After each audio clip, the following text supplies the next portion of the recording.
오늘도 저와 여러분 함께 하시는 예심을 믿으시기 바랍니다. 우리 앞뒤하고 인사합니다. 하나님 당신을 참 사랑하십니다. 하나님 당신을 참 사랑하십니다. 네, 그리고 이렇게 인사하는 거예요. 하나님 당신을 통해 놀라운 일을 이루실 겁니다. 하나님 당신을 통해 놀라운 일을 이루실 겁니다. 아멘. 여러분 이 사실을 믿으시기 바랍니다. 하나님 저와 여러분을 통해 놀라운 일을 이루실 거예요. 이렇게 특별히 감기가 많이 드는 거예요. 그래서 저도 이번에 파리 이 신방감에서 이번 주에는 지난주에 목요일날 파리 올라갔었는데 목요일날 파리와 또 수학에서 오는 우리 지체들도 신방감에서 감기가 들었다가 겨우겨우 살았는데 또 우리 아이들도 많이 감기 들고 왔고 지체들도 많이 감기 들어서 지금 모든 지체들도 많이 드는데요. 이럴 때일수록 더 조심하고 힘을 내시기 바랍니다. 저와 여러분들이 믿음을 가지고 열심을 내서 하나님께 예배하고 정말 예배자로 서 나아가려고 결단할 때마다 또 특별히 이 프랑스 땅에서 우리가 예배 드리러 나올 때마다 사실은 우리는 강해요.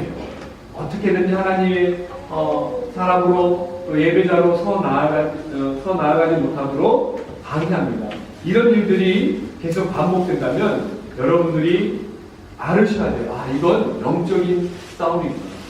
그래서 이럴 때일수록 하나님께 나아가고 마음을 드리는 그 걸음을 내디뎌야 돼요. 힘들고 어려워도 한 걸음 한 걸음 주님께서 기뻐하는 길을 걸을 때 놀라운 일이 있어요. 그런 의미에서 한 번 더 인사합니다. 참 이렇게 어려움을 뚫고 참 잘 오셨습니다. 한 번 더 인사. 앞뒤 좌우를 마주오는 것 시작. 어려움을 뚫고 잘 오셨습니다. 네. 여러분 사실을 기억하시 바래요. 우리가 지난주에 그리고 지난주에 예수님께서 제자들에게 그리고 살아가는 교회에 내가 너희에게 보혜사를 보낼 것이다 라고 말씀하셨어요. 보혜사, 이 보혜사 뜻이 뭐였죠? 보혜사 보혜사? 보혜사 성령인데 이 보혜사의 뜻이 뭡니까? 보혜사는 두 단어가 합쳐져서 합된 한 단어로 됐잖아요. 아래, 곁에서 도우시는 자, 즉 곁에서 돕기 보냄을 받은 자. 보혜사예요. 보혜사께서 우리 함께 하신다. 즉 보혜사 성령은 우리 곁에서 늘 돕고 우리가 하나님 말씀을 깨닫고 생각할 수 있도록 도우시는 분. 그래서 우리가 보혜사의 역할은 모든 것을 우리에게 가르쳐주고 또 모든 것을 생각나게 하십니다. 저와 여러분들이 하나님의 사람으로 이 땅을 살아갈 때 수없이 많은 유혹들이 찾아와요. 그리고 교묘하게 하나님의 뜻인지 아닌지 분별하기 힘들 정도로 우리에게 다가오는 많은 것들이 영적인 일들이 있습니다. 그럴 때 어떤 것이 하나님의 뜻인가, 어떤 것이 하나님이 말씀해 주시는가를 분별하기 위해서 우리는 성령을 의지해야 돼요. 근데 그 성령은 우리에게 말씀을 통해서 역사하신다고 했어요.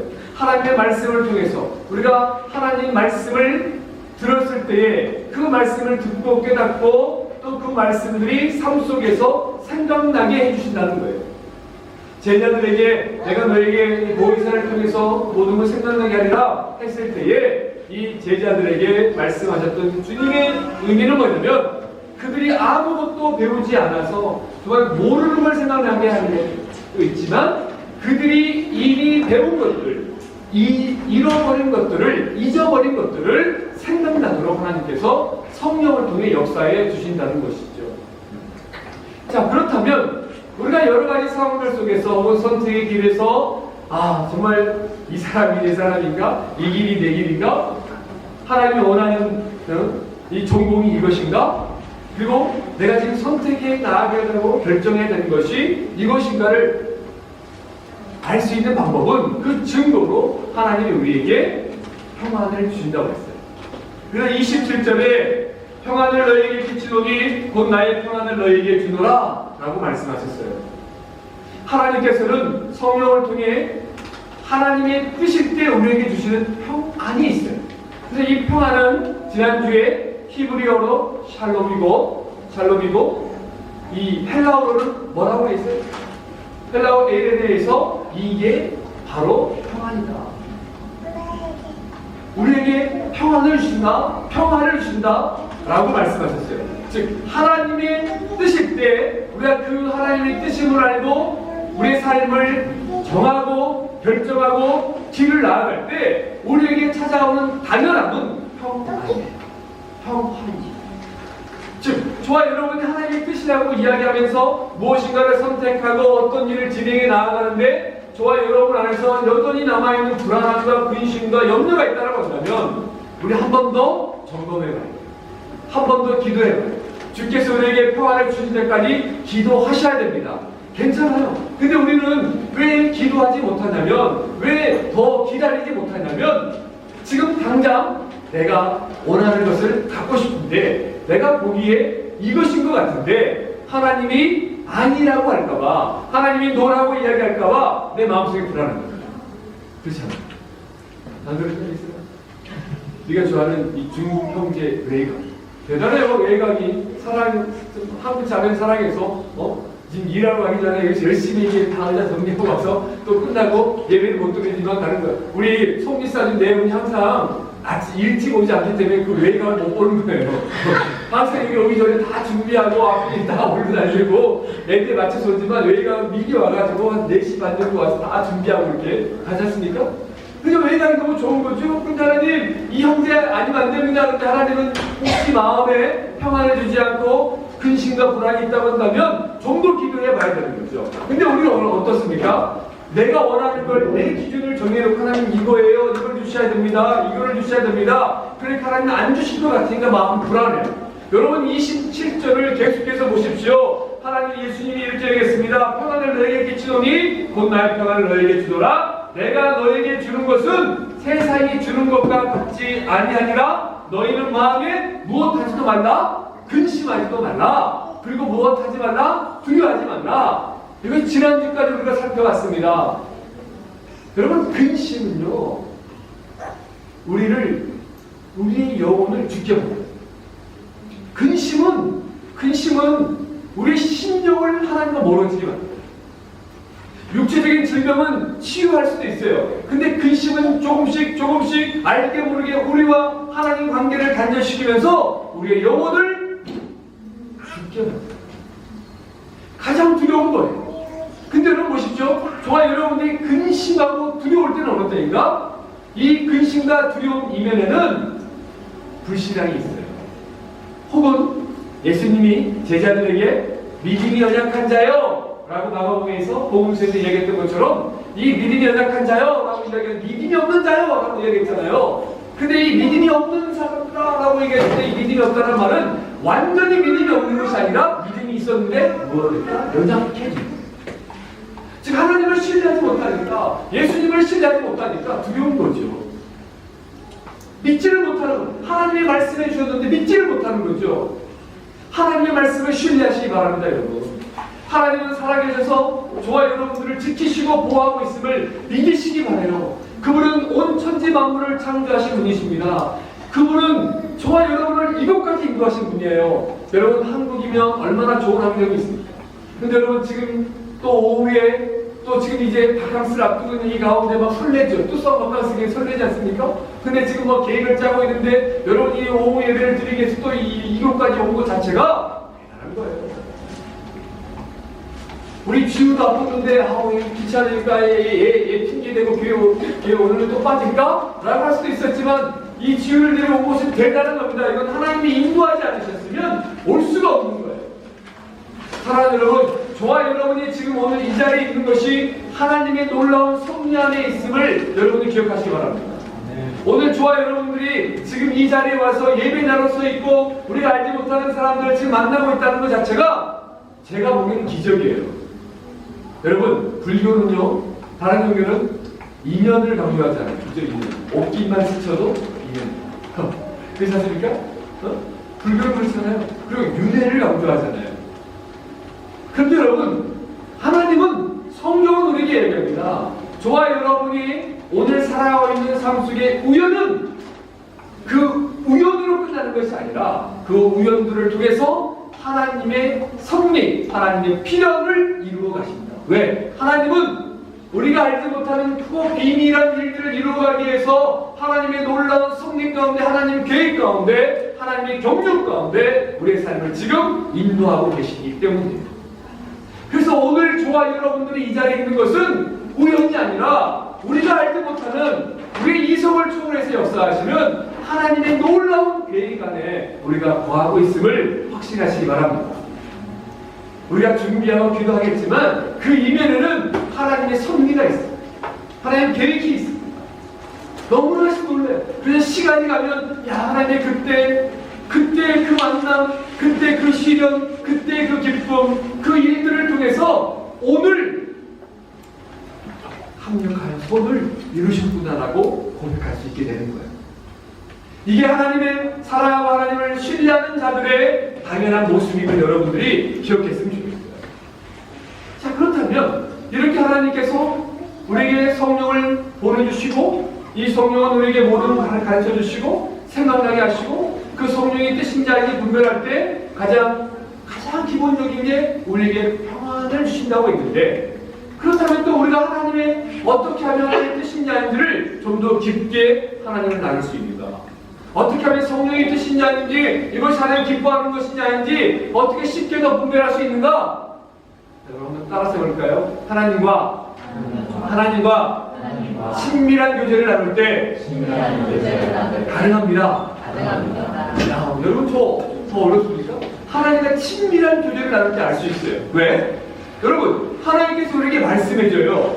여러분 믿음은 하나님과 인격적인 관계 안에 거하는 것이라고 이야기했습니다. 즉 믿음은 일방적인 것이 아니라 하나님과 교제를 나누는 거예요.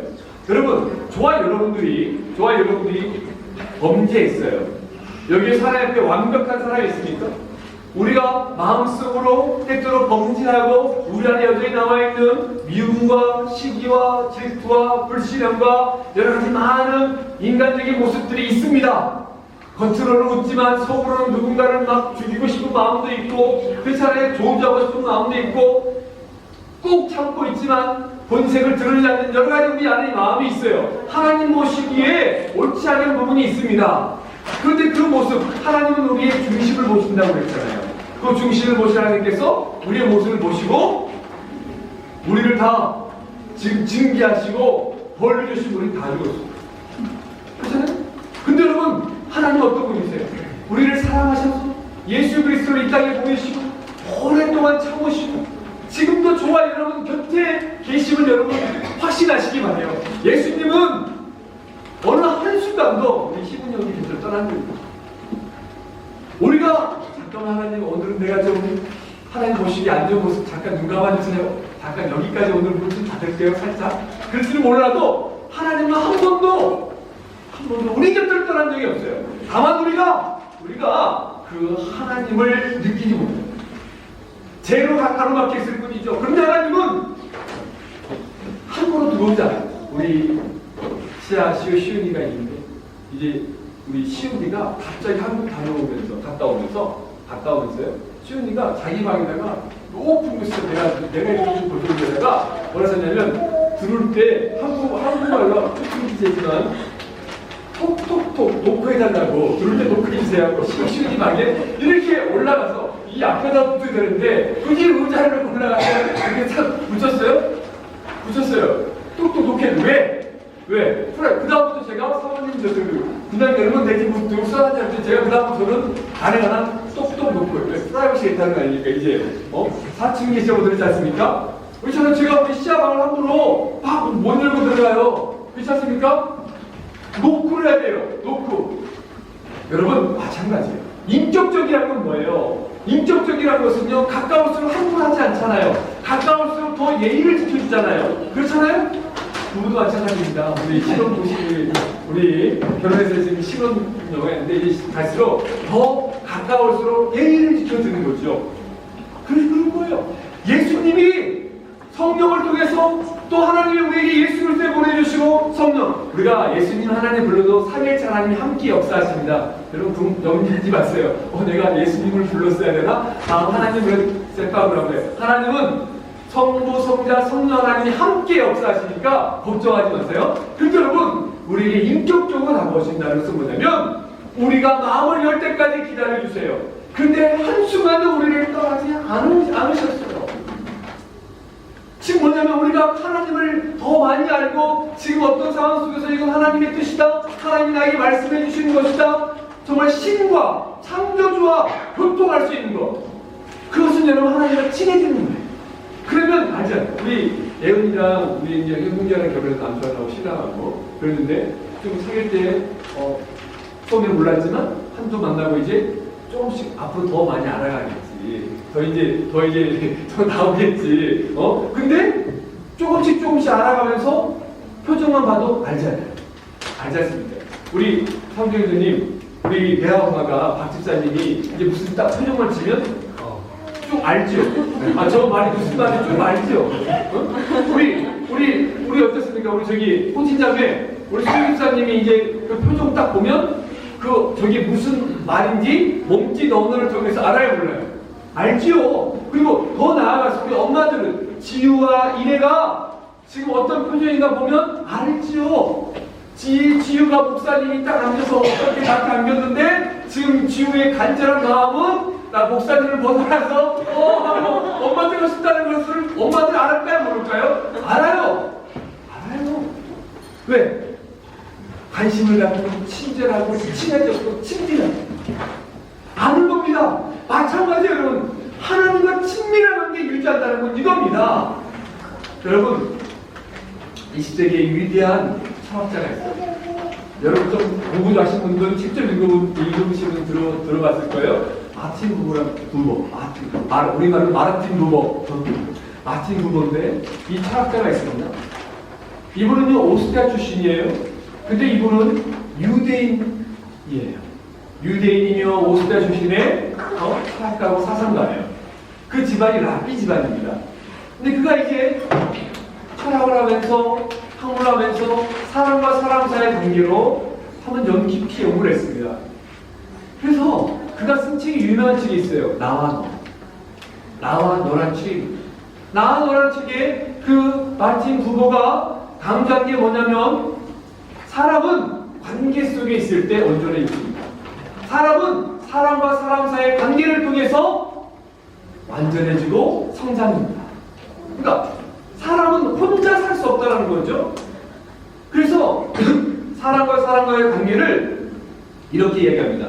나와 그것과의 관계.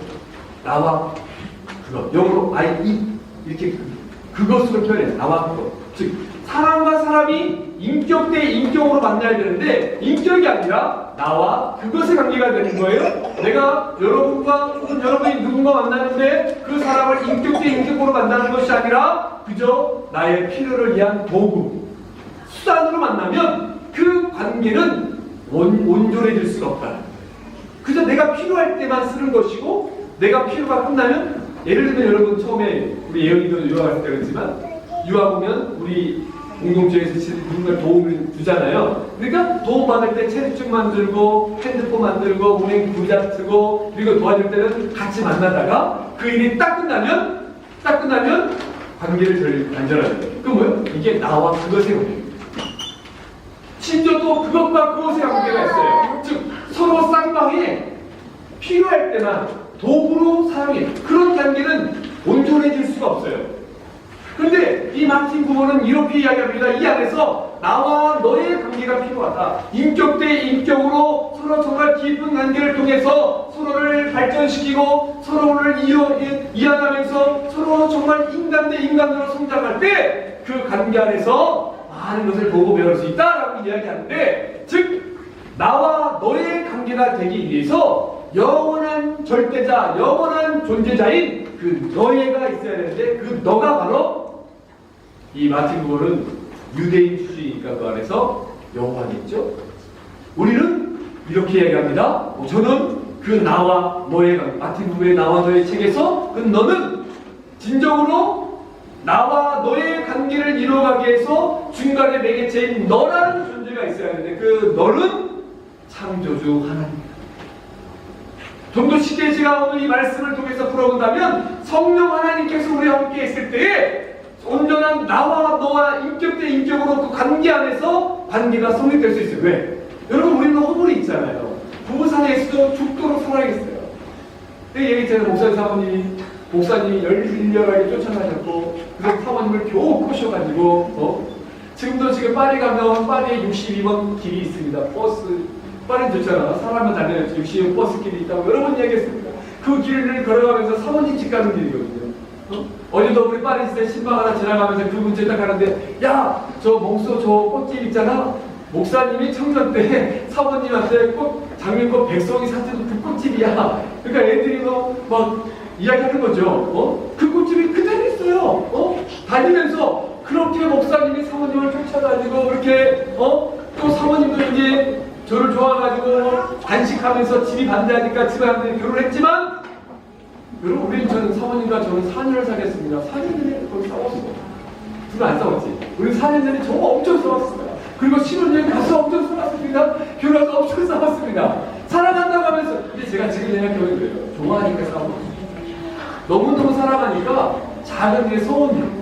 근데 그게 성숙해가면서 그걸 이해하고 끊으면서 웃어주는 거고 안아주는 거고 혹시 우리 영향 그렇지 않겠지만 그게 막 그렇다고 추정을 부려보면 지금 나한테 사랑을 해달라는 거구나 라고 한번 그냥 안아주면 되는 거예요. 그걸 또 굳이 꼬치꼬치 따지면서 하면 변색이 되는 거죠. 왜? 제가 그랬거든요.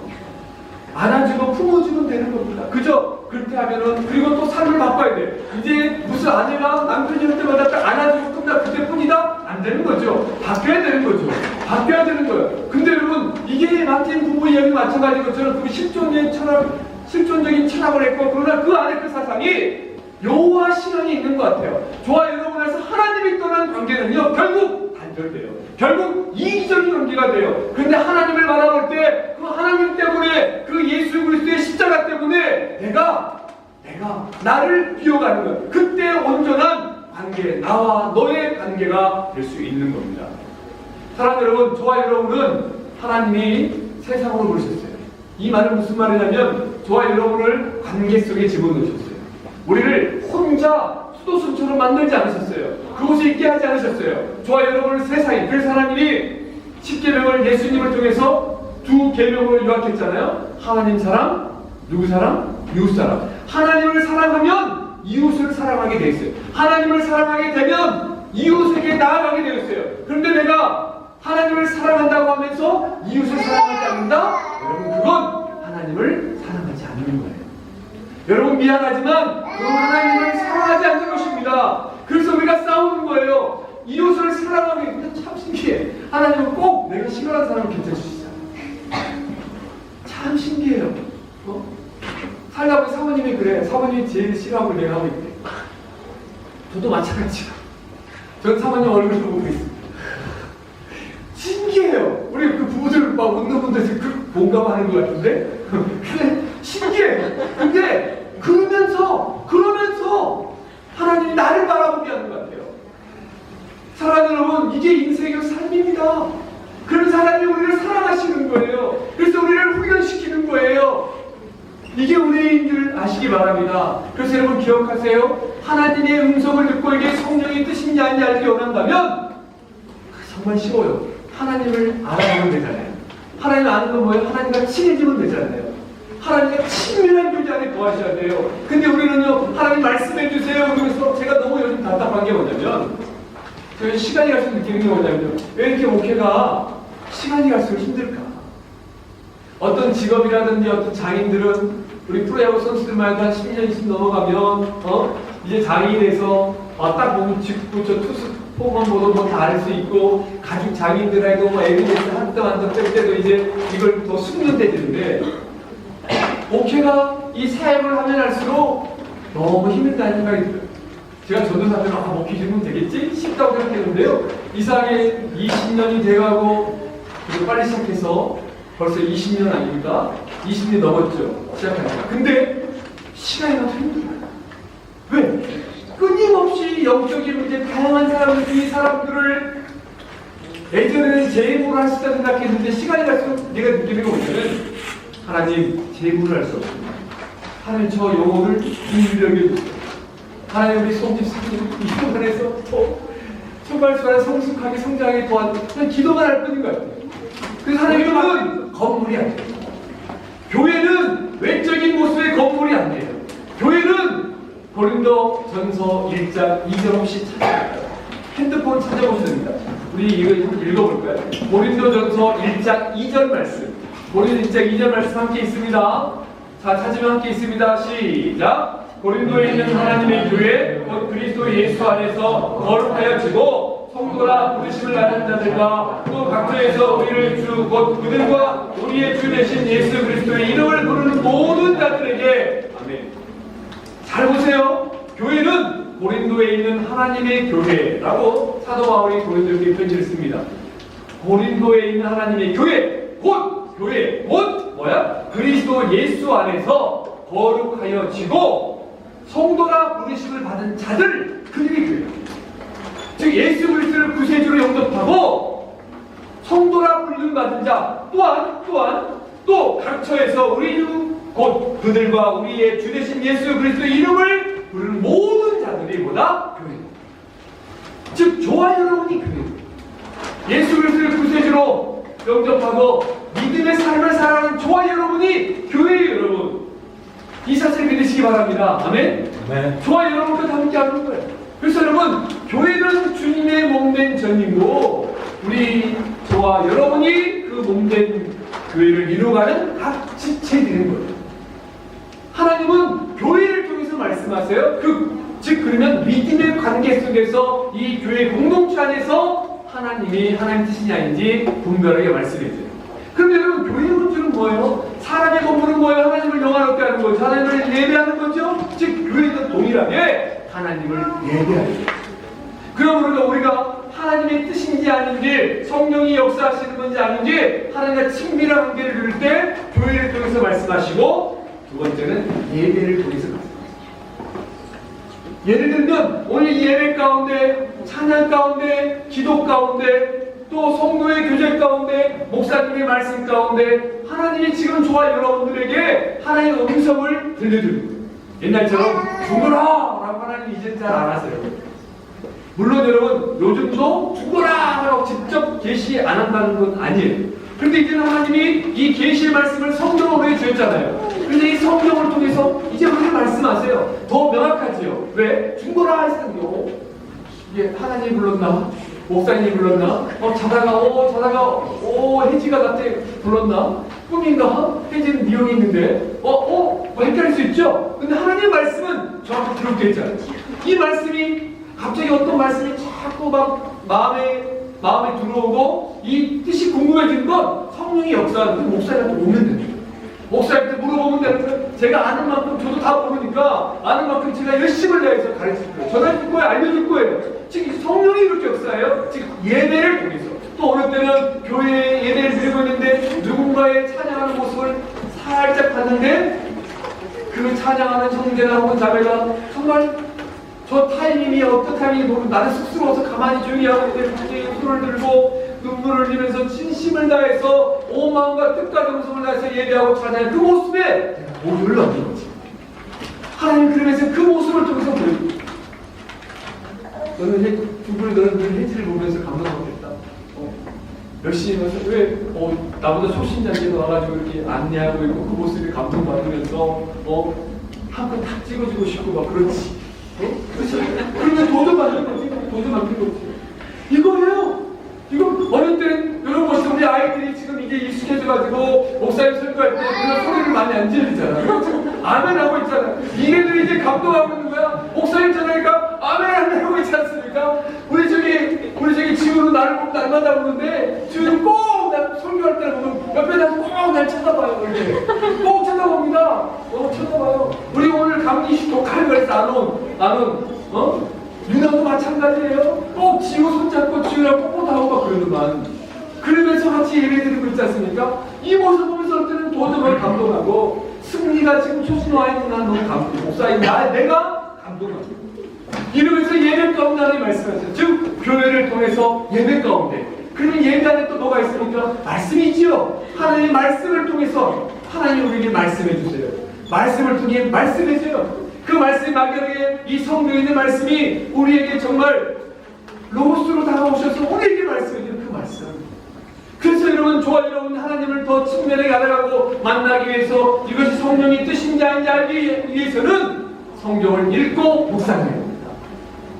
성경을 읽고 묵상해야 됩니다. 성경을 대신해야 됩니다. 묵상, 이 묵상이라는 말이 소가 대세김질 하듯이 말씀을 계속 씹어먹는 거예요. 말씀을 계속 생각하는 겁니다. 그러면 그때마다 하나님이 생각나는, 내 마음이 지칠 건데 이렇게 하나님이 나에게 순간 이렇게 말하죠. 내가 너를 사랑한다는 말씀. 하나님은 사랑이시라? 그렇지. 하나님은 사랑이라고 그렇지. 내가 힘들고 어려울 때 나를 사랑하시지. 아, 그렇지. 오늘 주일 말씀에 내가 너무 속상했는데 성령께서 예수님께서 우리를 부활처럼 보내주지 않고 우리에게 보혜사 성령을 보내주신다고 했지. 그래, 맞아. 그래, 내가 힘을 내야지. 라고 부활하고 말씀하지. 아, 내가 힘들고 어려울 때 웃을 일이 아니고 속상한데, 데살로니가서 5장 말씀처럼 16, 17, 18절 말씀처럼 항상 기뻐하라.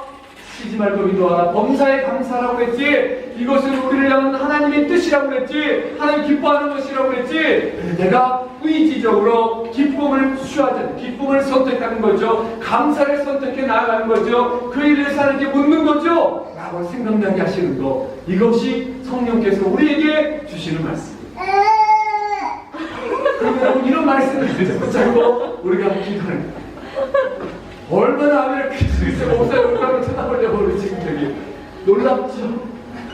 근데 여러분 다시 한번 정리합니다. 하나님의 뜻일 때 교회를 통해서 예배를 통해서 말씀을 통해서 말씀 묵상을 통해서 그 말씀을 붙잡고 기도를 통해서 응답하세요. 이것만 한번 가르칩시다. 근데 여러분 하나님의 음성이 들리지 않을 때가 있어요. 목사님, 제가 목사님 말씀을 듣고 3주 동안 성령을 통해 들었는데 하나님의 음성이 들리지 않고 내 삶에 아무런 변화가 없는 것 같아요 라고 할 때가 있습니다. 점검해 보실래요? 그때는 어느 때인가? 하나님의 뜻과 생각보다 내 생각이 앞섰을 때. 이걸 제가 여러분 자주 이야기해요. 내 의의가 앞섰을 때. 하나님의 말씀을 듣고 나를 변화시키고 나를 바꾸려고 하는 것이 아니라 그 말씀을 내가 판단한다는 것은 뭐예요? 이 말씀과 나하고 동등 혹은 이 말씀보다 내가 더 옳다라고 생각하는 거죠. 그러니까 하나님의 말씀을 받아들이고 변하려고 하는 것이 아니라 이 말씀을 내가 판단해버리는 거예요. 여러분 그 청년들이 많아요. 그럼 저는요 예전에는 내가 올로 나와서 끝까지 내가 가르치려고 했는데 이제는 그냥 기도해줘. 하나님 저 여러분 제가 자꾸 생각이 돼요. 제가 목회가 더 시간을 힘들다고 얘기했는데 이제는 제가 그 모습 볼 때마다 잠 못 자고 그냥 기도하는 기도밖에 없는 거예요. 하나님 우리 제일 크게 보여서 우리 시문 형제를 지켜주세요. 우리 시문 형제가 내가 올 때 시문의 스타일은 정말 관계를 잘할 텐데 우리 시문 형제와 관계는 모든 사람이 예수 믿는 역사가 일어나길 구합니다. 시문이의 저 넉넉한 미소가 많은 사람들이 전도할 수 있게 쓰임받게 해달라고 기도할 수 있고 제가 기도하는 것입니다. 사랑하는 여러분, 여러분의 뜻을, 여러분의 생각을 내려놓으시고 영원히 변치 않는 천지 만물을 창조하신 하나님의 말씀에 여러분을 한번 바꿔보십시오. 그때 여러분 하나님의 음성이 들릴 거예요. 두 번째로 내 동기가 잘못됐을 때 지금 뭐냐면 내가 하나님의 뜻을 이야기할 때 아주 이기적인 내 동기가 뭡니까? 하나님 왜 나에게 기도 응답 안 해주죠? 내가 사실 금식 기도하고 헌금도 많이 하는데 왜 내 기도 응답해 주지 않는 것이죠? 그러면 그 기도니 뭐니? 물어봤더니 내 친구가 망하게라는 거예요. 하나님 들어주시겠어요? 여러분 우리가 분별할 수 있잖아요. 동기가 잘못됐어요. 거짓을 하나님 내가 거짓말을 들키지 않게 해주세요. 하나님 내가 거짓말하게 들키지 않게 해주세요. 하나님 이야기 응답 이미 한 번 해주죠. 거짓말했다고 고백해요. 이걸 숨기다 보니까 수많은 거짓말을 해야 되고 평생을 그 거짓말에 들통날까봐 숨기고 사는 거예요.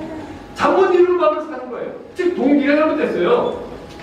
세 번째로 죄에 대한 회개가 없어요. 회개가 없이 계속해서 죄를 짓고 있는 거죠. 그리고 하나님의 음성에 불순종합니다. 그리고 하나님의 말씀을 듣고 순종하는 자세가 되어 있지 않을 때 하나님의 때를 기다려야 되는데 계속 나의 때를 고집할 때 여러분 우리 엄마들이 아이를 낳는데 아이가 뱃속에 몇 개월 있죠? 10개월 있죠? 좀 빨리 나올 수 7쌍둥이 8쌍둥이 있지만 최소한 그 7개월 이상은 있어야 되는 거 아닙니까? 10개월 나와야 되는데 우리가 엄마들이 하나님 내 아이가 빨리 보고 싶으니까 5개월 안에 낳게 있어요. 이 기도를 들어주겠습니까 하나님이? 하나님은 10개월 만에 들어주실 거예요. 아멘.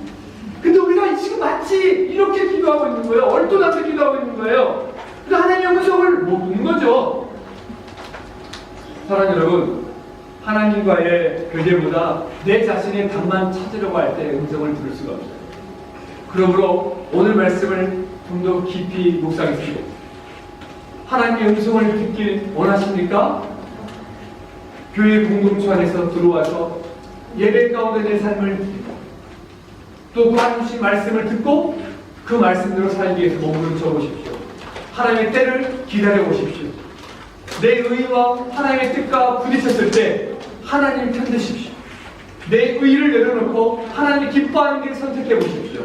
그때 하나님은 저와 여러분들에게 반드시 하나님의 살아계심과 하나님의 위대한 역사를 우리에게 보여주실 겁니다. 함께 기도하겠습니다. 여러분 이 시간 기도할 때